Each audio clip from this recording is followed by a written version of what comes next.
2 foldings పైన నడుము loose 30 inches స్ట్రైట్గా కట్ చేసేస్తున్నాను.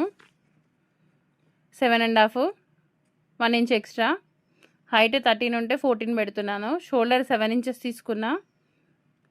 Arm down 7 inches. ఇక్కడ 9.5 తీసుకున్నా చంక దగ్గర. 1 ఇంచ్ ఆర్మ్ లూజ్. 2 ఇంచెస్ ఖర్చుకు పెట్టుకొని స్ట్రైట్గా కట్ చేసేస్తున్నాను. ఇది పెప్లమ్ టాప్ కదా, పైన బాడీ కట్ చేస్తున్నాను. బ్యాక్ నెక్ పెడుతున్నాను 3 ఇంచెస్. హై నెక్ పెట్టమన్నారు.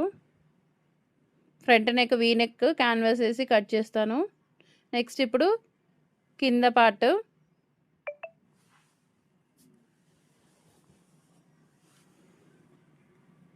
లెంత్ తనది 13 అలా పెడుతున్నాను.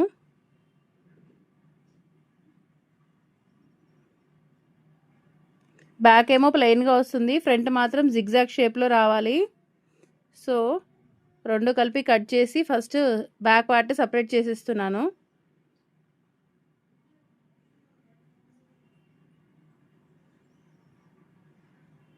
పైకి 8 ఇంచెస్ మార్క్ చేసుకొని జస్ట్ ఒక కర్వ్ షేప్ డ్రా చేసుకొని 1.5 ఇంచ్ మనము కట్స్ కోసం మార్క్ చేసుకోవాలి. మళ్ళీ 1.5 మార్క్ చేస్తున్నాను.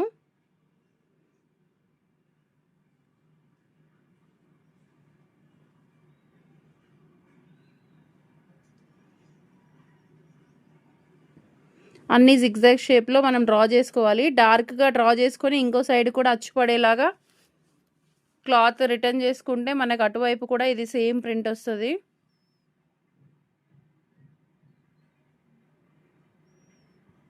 చూడండి, నేను ఫోల్డ్ చేసి ఎగ్జాక్ట్లీ ఫోల్డ్ చేసి జస్ట్ నేను ఇలా ప్రెస్ చేస్తున్నాను. వచ్చేసింది కదా, దానిపైన కూడా డ్రా చేస్తున్నా.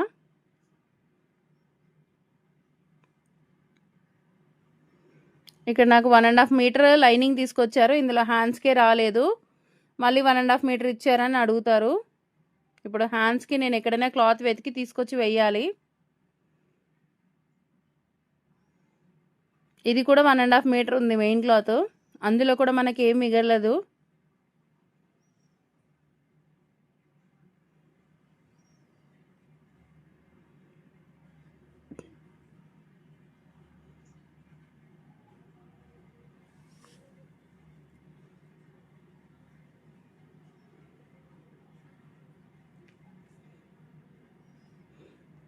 ఇవి కింద భాగానికి పైన నేను జస్ట్ హ్యాండ్స్ తీయడం కోసం సెట్ చేసి పెట్టాను.